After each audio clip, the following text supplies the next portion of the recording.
The New York Knicks have a new public enemy. He turned Madison Square Garden from this Trae Young into this. But how did CJ McCollum become the villain in New York? Game 2, Madison Square Garden. CJ drops 32 points. With 33 seconds left, he drives at OG Anunoby, creates space with a step back, and knocks down a mid-range jumper to take the lead.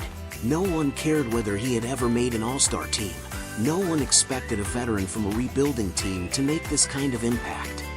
Ever since the Portland Trail Blazers backcourt duo broke up, he hasn't been the main guy in a long time. After the game, a reporter asked him what it felt like to be the villain. He paused, then said, "I'm not a villain.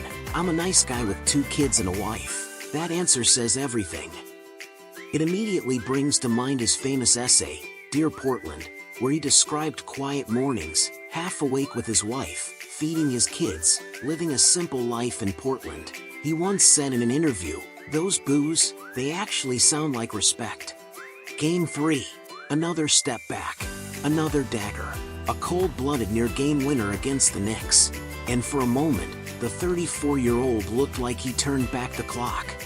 For much of his post-Portland career, CJ felt like a steady, predictable scorer, sometimes even making questionable decisions in big moments. But in this series, with the Atlanta Hawks leading 2-1 over the Knicks, he delivered in 2 straight clutch finishes, both 1-point wins. It makes you wonder, was he gambling on those shots? We don't know.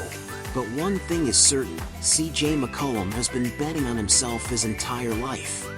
As a freshman in high school, he was just 5'2".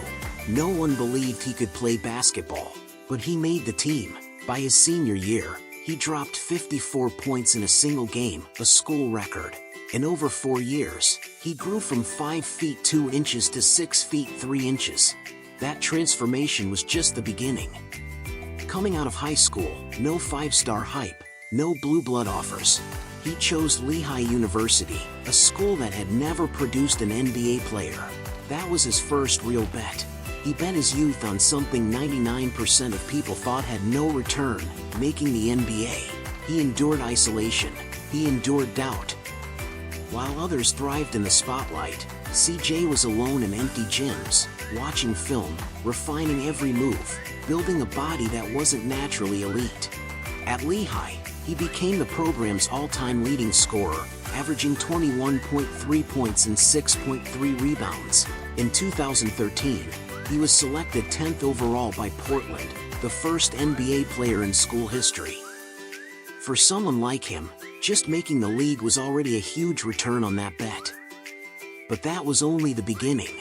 His first 2 seasons, end of the bench, limited minutes. People started to doubt him again. But CJ didn't panic. He kept investing, in patience, in training, in studying Damian Lillard. Then came 2015-16. Opportunity opened up.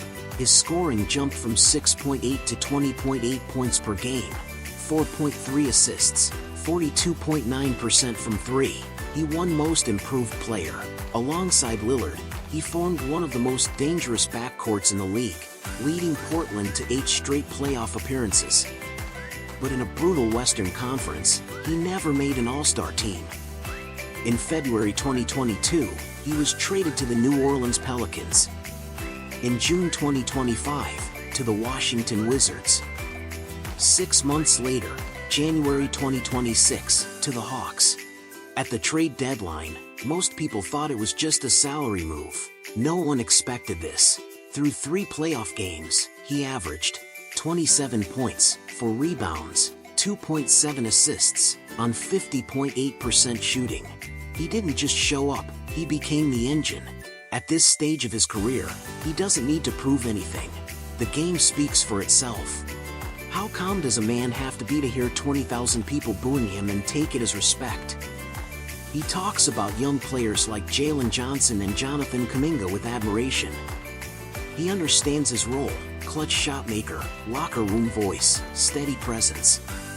And in Game 3, those young players kept attacking the paint. The moment came again. He got the ball, created space, step back, bucket, same move. Same calm, a master of the mid-range. Then you notice his shoes. That colorway? Not for superheroes. Not for a New York villain. It's for his son. Inspired by his son's favorite show, Thomas and Friends. And suddenly, you remember what he said. I'm a nice guy with 2 kids and a wife. 20,000 people boo you. Call you the villain. You look down at your shoes, and think about your kid's toy train.